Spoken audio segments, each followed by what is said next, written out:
The sequence begins with the numbers 1, 1, 2, 3, 5, 8, 13, 21, 34, and continues indefinitely. Each number is obtained by adding the last two digits together. If we were to take a perfect or golden rectangle, break it down into smaller squares based on Fibonacci's sequence, and divide each with an arc, the patterns begin to take shape. We begin to see Fibonacci's spiral. The spiral in and of itself is insignificant. Its importance is revealed in where we find it. Take, for example, the sunflower. The display of its florets are in perfect spirals of 55, 34, and 21, the sequence of Fibonacci. The fruitlets of the pineapple create the same spiral based on the sequence. The pine cone does the same. As currents move through the ocean and the tide rolls onto the shore, the waves that bring in the tide curve into a spiral that can be mathematically diagrammed onto a plot at the points 1, 1, 2, 3, 5, 8, 13, 21, 34, and 55. Buds on trees, sand dollars, starfish, petals on flowers, and especially the nautilus shell are formed with this exact same blueprint. With each segment of growth, the nautilus adds to itself one more value on Fibonacci's scale. This blueprint can be seen around us on a small scale every day, but the greatest example of all is directly above our heads. At an average of 100,000 light years across, even the spiral of the galaxies above us are formed with the exact design that the tiny shell is formed. This sequence, or blueprint, appears to be the trademark of a designer, a proof of a creator.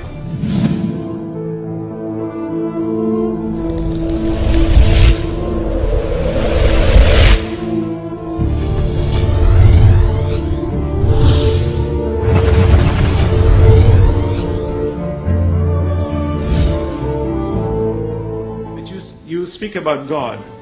We call Allah God. What is Allah? Allah, from the Islamic perspective, means the God, the absolute, indivisible God. The Holy Quran says, Qul huwa Allahu ahad. Say God is unique, one. Allahu samad. God is independent. Nothing depends. He depends on nothing. Everything depends on Him. Lam yalid. He does not beget, nor is He begotten, nor is He born. This absolute God has no frame of reference. Frame of reference implies something that is bound within time, matter, and space. The problem with these arguments is we keep constantly debating on the issue of bringing God to the relative world. The relative world cannot exist without an absolute creator, and that's the argument.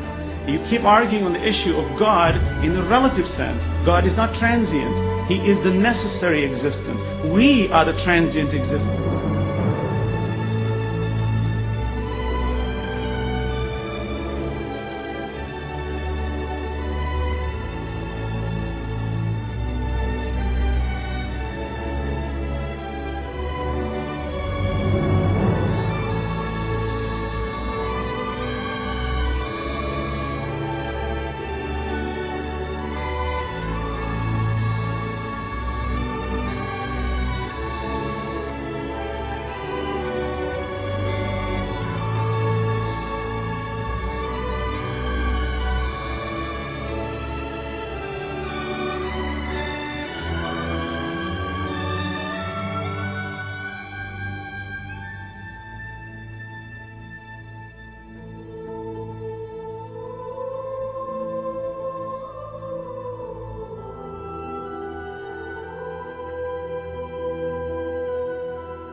An absolute cannot be defined, but we understand it indirectly, for this relative universe can never exist without an absolute creator.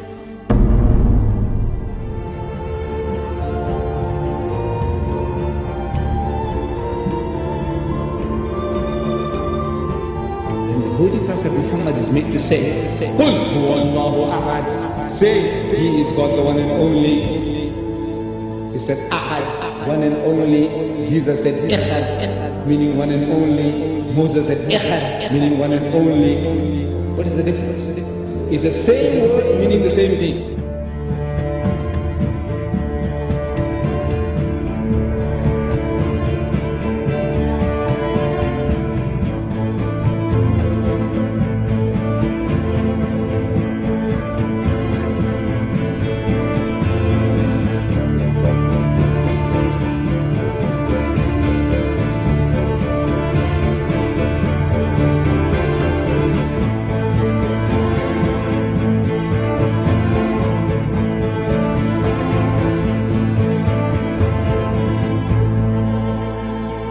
Muhammad could not have known these facts about human development in the 7th century because most of them were not discovered until the 20th century. Muslims and others are justified in concluding that these facts could only have been revealed to Muhammad by the one who knows all about us, not only about how we developed, but how we live and function. The unity of these three faiths consists in the unity of God.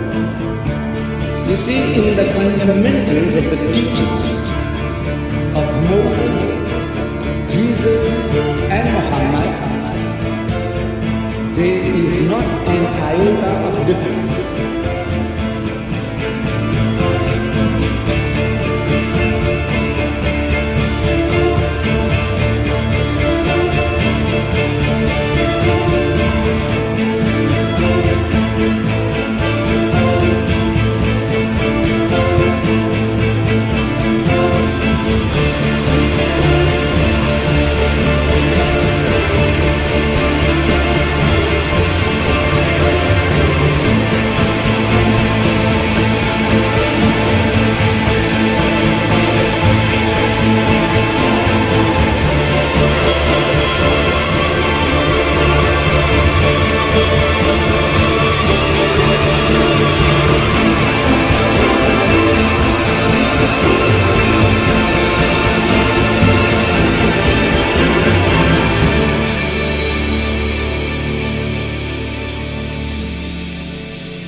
But I have left you a book, revealed by God, the Quran, which is light and guidance.